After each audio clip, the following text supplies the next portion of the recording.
Hi there, Jeremy O'Carroll, founder and director of the Fitzroy Learning Centres here. Thanks for joining me for another training session on the Fitzroy Readers. Today what I'd like to do is take you on a journey into the first 20 readers, that is readers 1 through to 10x. What I'm going to do is I'm going to focus and analyse them in quite a bit of detail, showing you just how to teach them most effectively. There are quite a few little specific things that are going to arise, and if we just go through them, it's going to greatly enhance your ability to teach these readers. So let's look at the first few readers then, and what I'd like just to point out is that the first 5 readers actually teach the 5 basic vowel sounds. So if you look at this first slide here, what you're going to see is we're obviously teaching the at sound, so the basic vowel sound at. And I want you to look at the text because there's something quite interesting about it.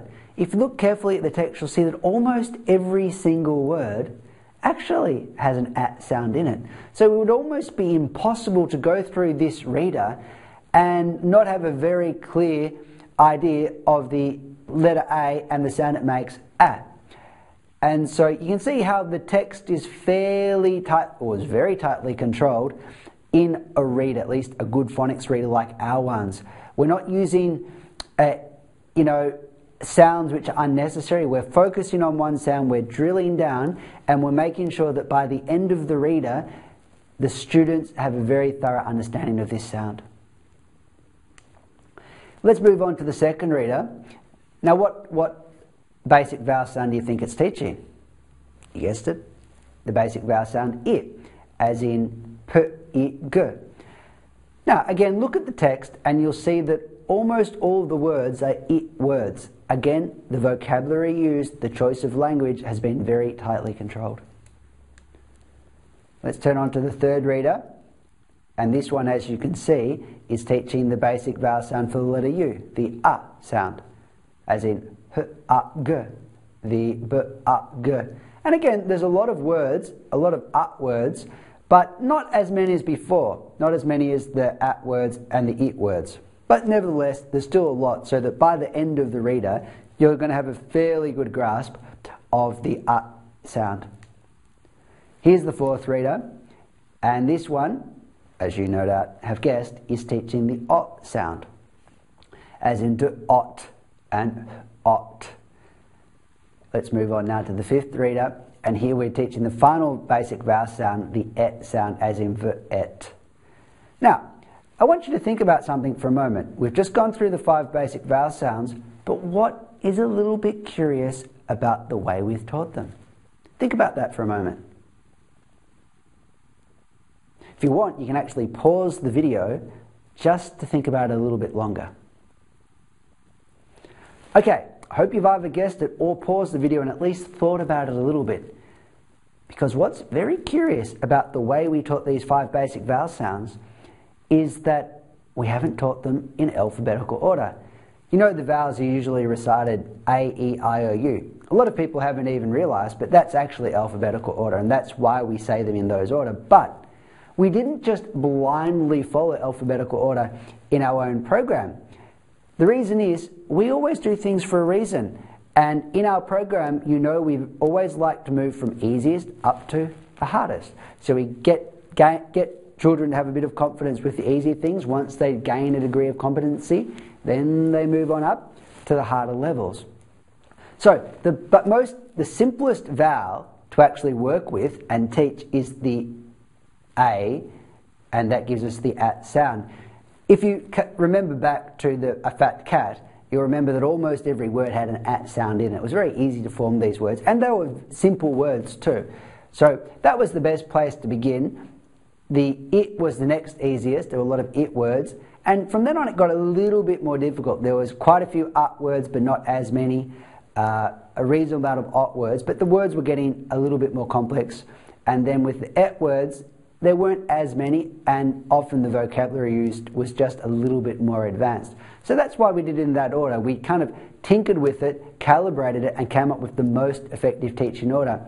And that's something which is particular about our reading program. Over these 36 years that it's been in the classroom, we've actually had time to really develop it, to really optimize it, to get the very best effects. And that's why a lot of these things, it's not like we started off like this. You know, we probably didn't start off with this particular vowel order, but over time and through experience, we realized that if we taught it in this way, we could definitely move from easiest through to hardest and get the best results.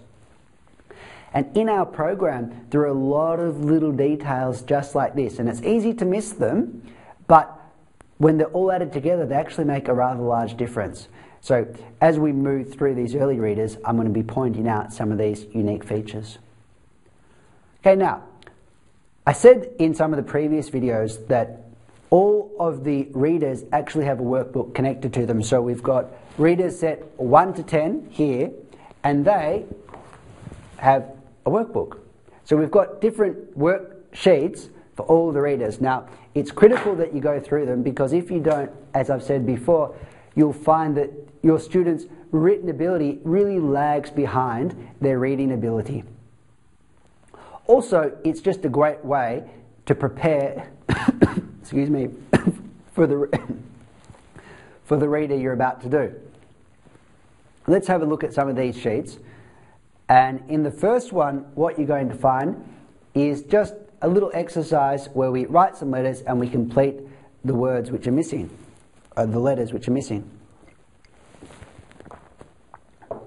Okay, but to make this game really fun, don't just say, okay, children, fill in the missing letter. Okay, I mean, they could do that, but there's no real fun involved in that.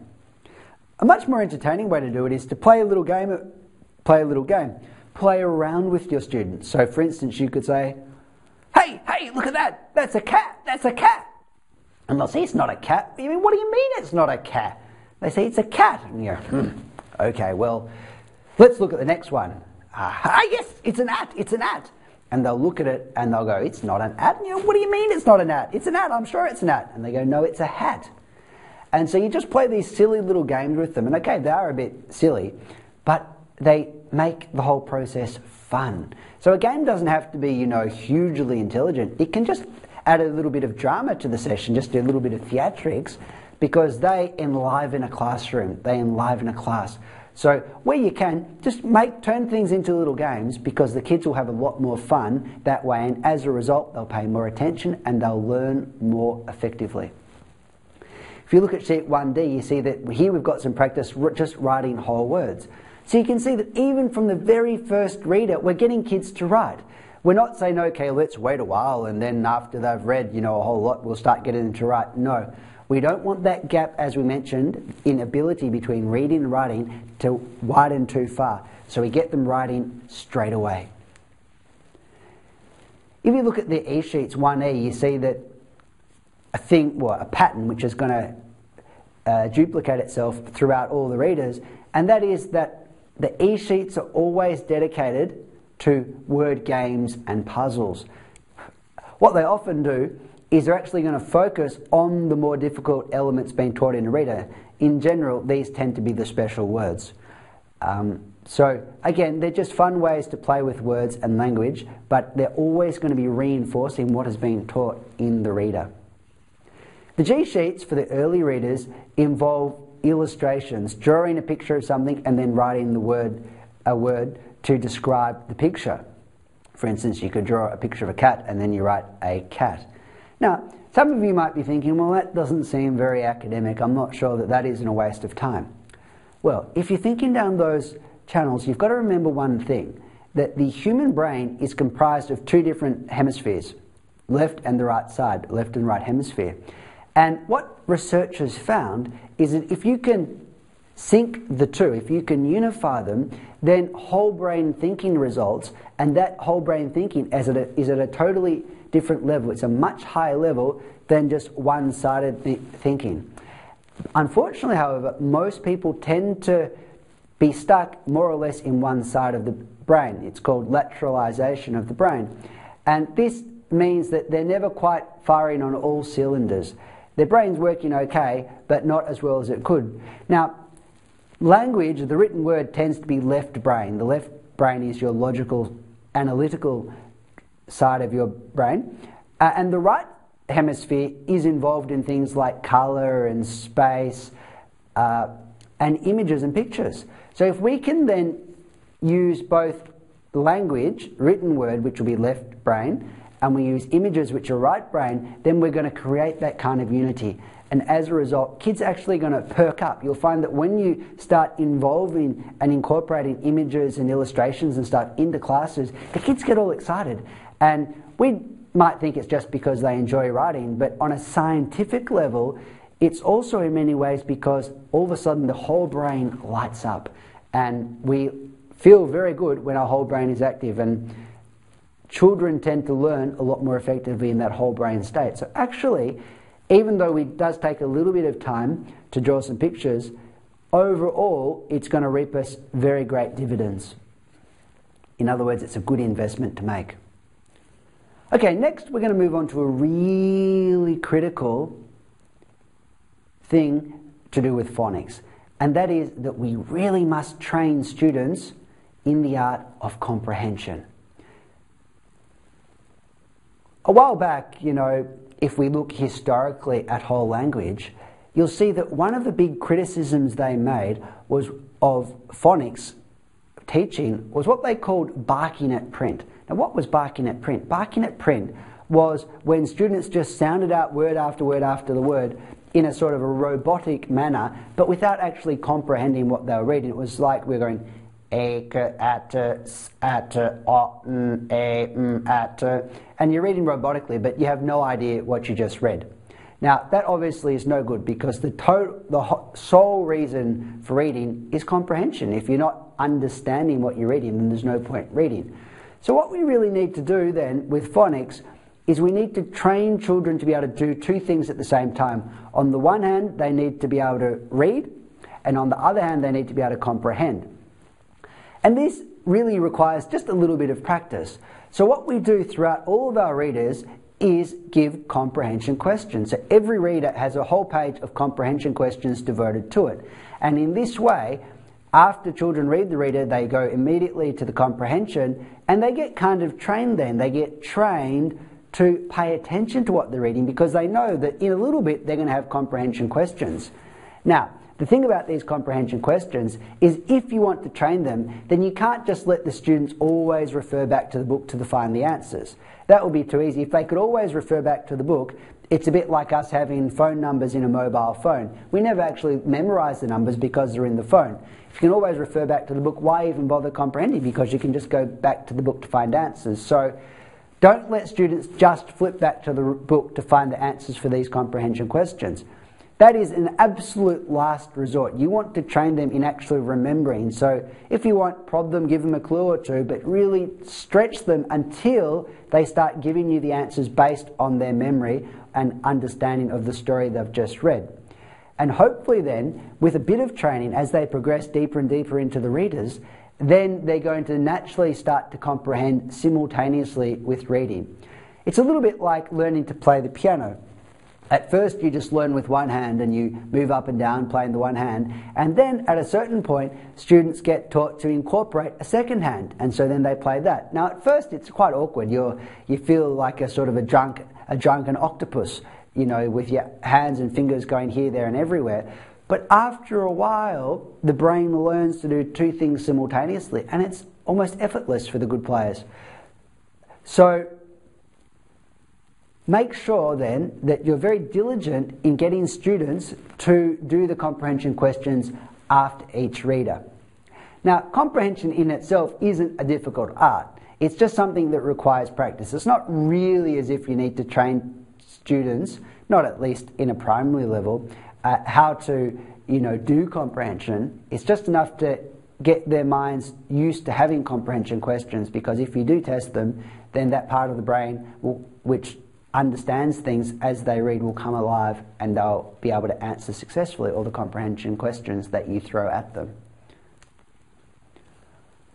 Okay, so in previous videos we've talked about pre-read activities, things to do to prepare students for the reader they're about to go on. Now, another thing which is a good idea to do is actually have kind of post-reader activities. So these are things you do after reader before you go on to the next reader. And in many ways, that's just a revision of the new material in that reader, because remember, the new material is the material that you're most likely to forget because it's freshest, it hasn't had time to really consolidate in your mind.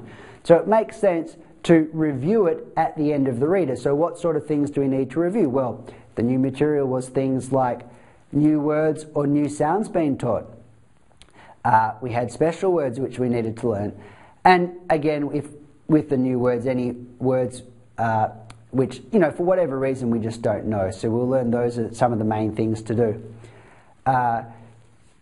What are some other things we can do? Well, we'll get to those in a moment, but you'll find that spelling tests will be a good idea, and you can go straight to your teacher's guide for these spelling tests, and each reader has a spelling test devoted to it. And you'll find also, if you open up a book, at the end of each book you're going to find a section called Words We've Used. That's a good revision part to review. In fact, you can also, if you want, look at Words We Know. The words we know, though, can also be read before a reader if you wish. That can be good preparation for the reader. Okay, we're going to move on to, again, some things to do before moving on to the next reader a little bit later on. We're going to go more deeply into that topic. For now, though, I want to talk to you a little bit about the X series.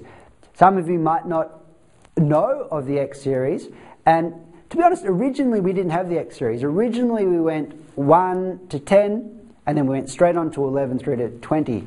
But what we found was that although this was okay for the really bright students, for most students, 11 to 20 started to get a little bit difficult because there's so much to learn in readers 1 to 10. You've got to learn the whole alphabet, you've got to learn all the capital letters, many things. You've got to learn all the reading rules. There's a whole lot of things to learn, a whole lot of information, and what you really need is time to consolidate all this information.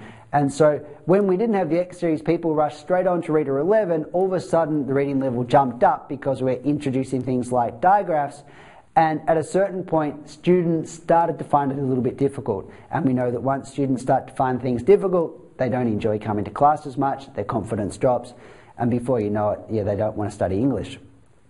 But by incorporating the X series, we found that we could really consolidate and master the material in readers 1 to 10, so that by the time they got on to reader 11, they had a very solid foundation, and this made it relatively easy just to move up the reader levels.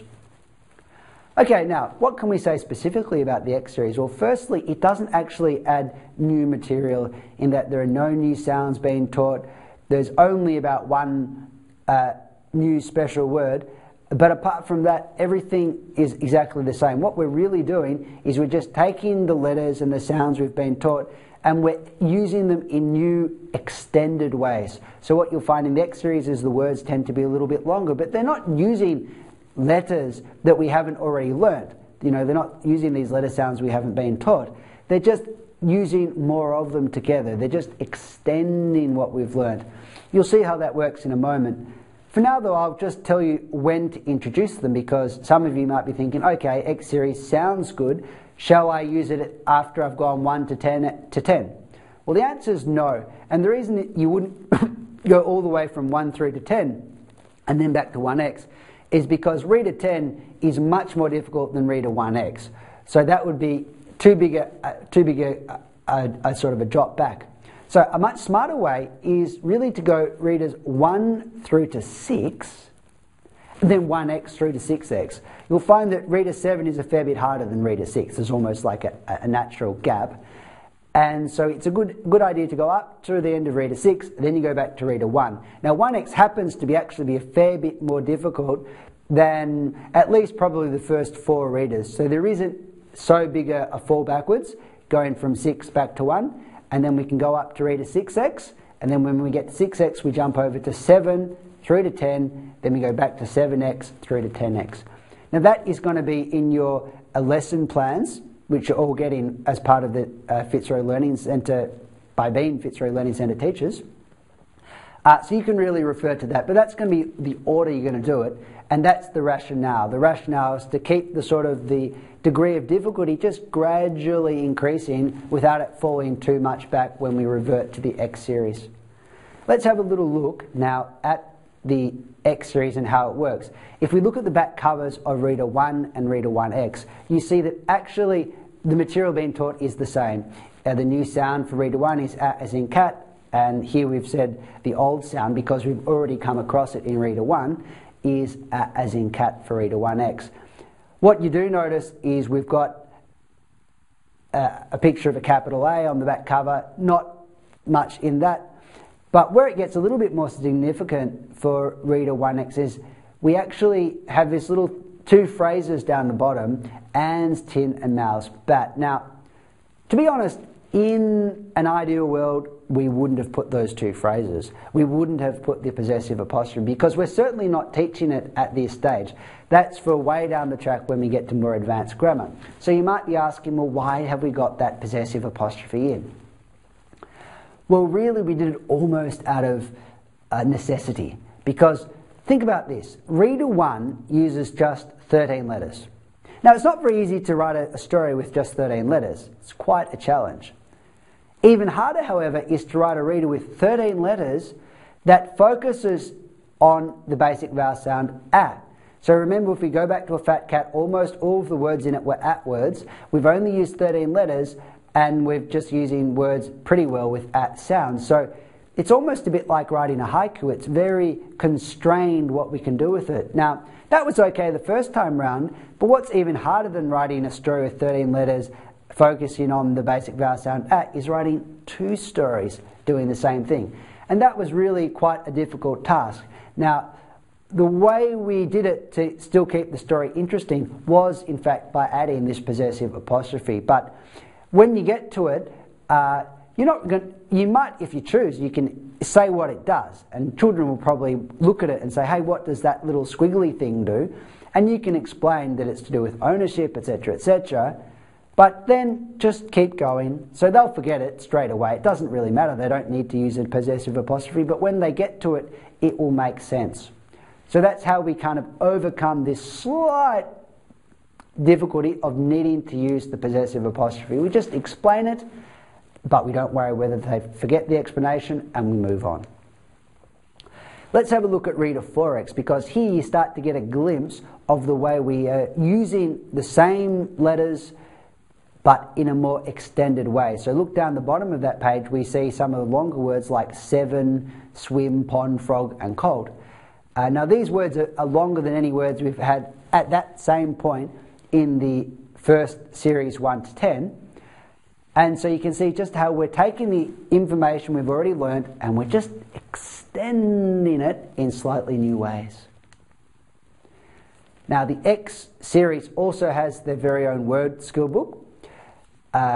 And like always, it's very important that you get students to go through all the exercises there. You can see again that if they've gone through the first word skill book and then they go through the X series word skill book, then again, by the time they get to readers 11 through to 20, their written ability is quite good. That's the beauty of having the X series. There's more practice for writing the letters and practicing them. So again, by the time they get to the 11 to 20, they shouldn't have any problems.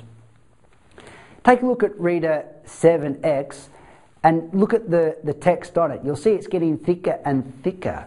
So the language is getting more complex, the story is getting a little bit more detailed, and the words are longer. But again, it's not too difficult for the students because it's only using material they're already familiar with. Okay, now let's just share a few little creative tips here. Look at the text on the right hand side of your screen and you'll see that we've got Fox and I have fun on the lid in the sun. Now this comes from Reader 6. Now see if you can guess what the special words for Reader 6 might be. Okay, now you might be thinking words like that, but we actually had that in Reader 3. So it was a special word, but it came in earlier. Ah yes, but we do have the word I and the word have. Now they're both special words and they've both been introduced here in Reader 6. Now how do we go about teaching them? Because a word like have has that slightly mysterious E on the end. Now some people call this a magic E. We don't really, sometimes we might call it a magic key, but we don't go into that always. But we do have just a little bit of theatrics which we play at this point, which can help children remember to put in the silent E. And it's as basic as this. It's very primitive, really. We say, look, have has a silent E. And we make that big theatrical shh.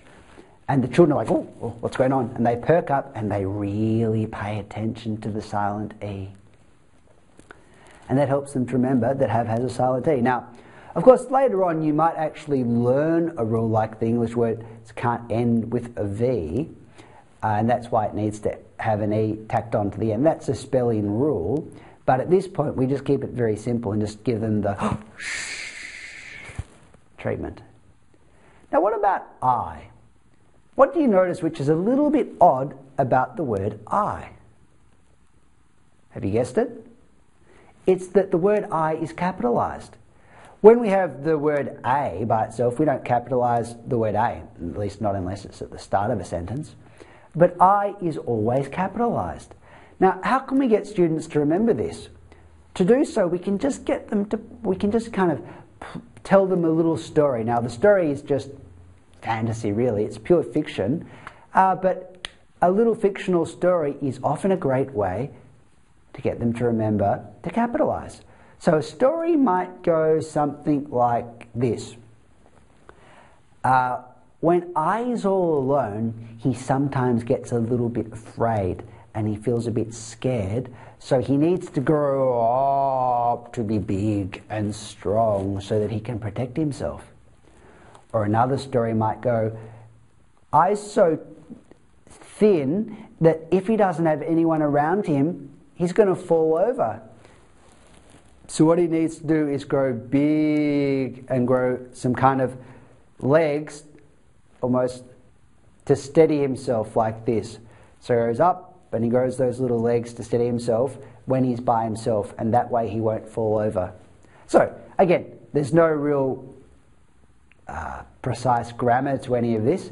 All we're doing is we're inventing a little story, and it helps kids remember to capitalize the letter I when it's by itself. Okay, the next thing we need to focus on is the teaching of digraphs. In Reader 7, we have the word to, and remember we teach this, the oo digraph, then a bit later on in Reader 9, and that can be a little bit confusing because until that point, with the exception of special words, when we've got to a letter, it's going to make its basic sound. So we get to the letter O, it makes an ot sound. If we had two O's, it'll make an ot and an ot. But unfortunately, or to add a layer of difficulty, when we have the digraph, of course, the O's, say in this case for the oo, will join together to produce a totally new sound. Now, how do we explain that to children? Because it's mysterious. As I said, they're used to sounding out letters as they get there, and now all of a sudden, one day after quite many, many months of learning English, we already all of a sudden say, look, the rules have changed. The O doesn't make an ot sound anymore. It's now joining with the other one and making an oo. How do we make sense of it then for the kids?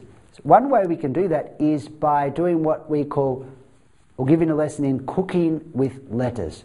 To do so, we'll say something like this. We'll say, does anyone know how to cook a cake? Now you can make anything. It doesn't have to be a cake. If there's something that's more appropriate where you are, you can use that. But in Australia, we like to use a cake. So we say, does anyone know how to cook a cake? And maybe a few of them have an idea of some of the ingredients. If not, you have to kind of help them out and say, well, look, what about some flour, some eggs, some milk, etc. So you help them out, and then you say, well, what do we do with all these ingredients? And then you explain that they get all mixed together a bit, and then you put them in the oven, it cooks them, and what comes out, does the flour, the eggs, the sugar, maybe a few chocolate chips, do they all come out of the oven like that? No, what comes out of the oven is a cake. So we put things together, we cook letters together, and what comes out is something totally different. See how it's the same? You put ingredients together, put them in the oven, out comes a cake. Well, here you cook two letters together, woo, and out pops something totally different.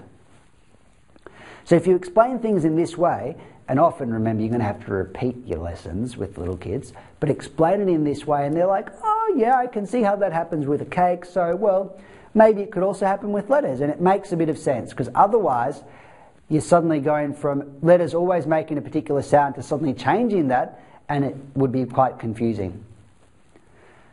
Okay, now I want to just focus on an interesting point, and that is that even special words, you remember they're also known as sight words, when done phonically are a lot easier than non-phonically. Now you might be saying, well, how's that so? Because with special words we don't break them down into their individual sounds, we actually learn them whole. And if we're going to learn them whole, how come they're easier to recognise if you're learning phonics than whole language? Well, the reason is that even the special words have some regular phonic components. So for instance, look at the word said.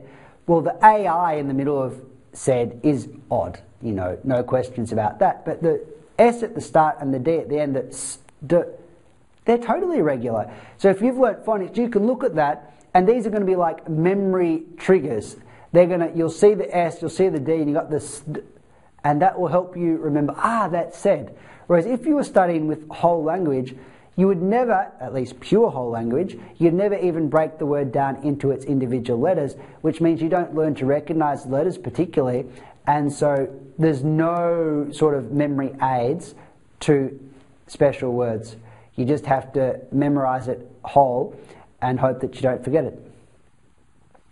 Okay, now let's think about another issue which arises in readers 1 to 10, and that's what I call identical twins. So if you look at words like bell and fell and sell, then they all have this double L on the end.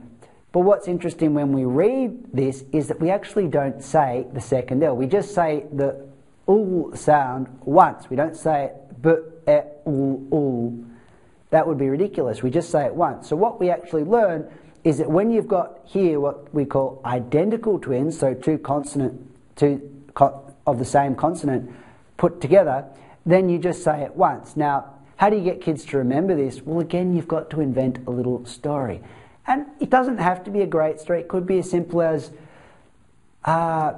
identical twins tend to always do things together. They look the same, they often even dress the same, and they tend to sound the same too. And because they sound the same, when they say their letter, it sounds like there's just one person, so you can only hear it once.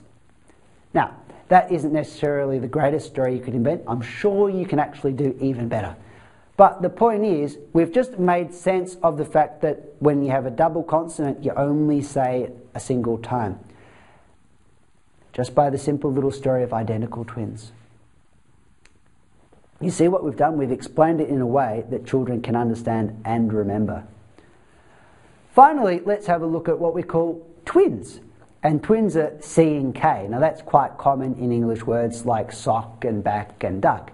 Now again though, we don't go d-uck, we just say d-uck. And so how are you going to get kids to remember this? Well, in a similar way to the identical twins, you're going to make up a story involving just twins. And that story involving twins will help explain why, when you've got twins, you only say the sound once. Now, I'm going to leave that as homework for you. I want you to invent your own story involving twins to explain why they only make one sound. Now, to help you do that, you might want to think back to the story of identical twins who do everything the same, who look the same, who even sound the same, and because they sound the same, then it sounds as if they're only making one sound, even when both of them are talking. Okay, that's it for this lesson. Hope you've enjoyed it. Hope you've got something out of it. And I'll see you then on the next lesson. Ciao.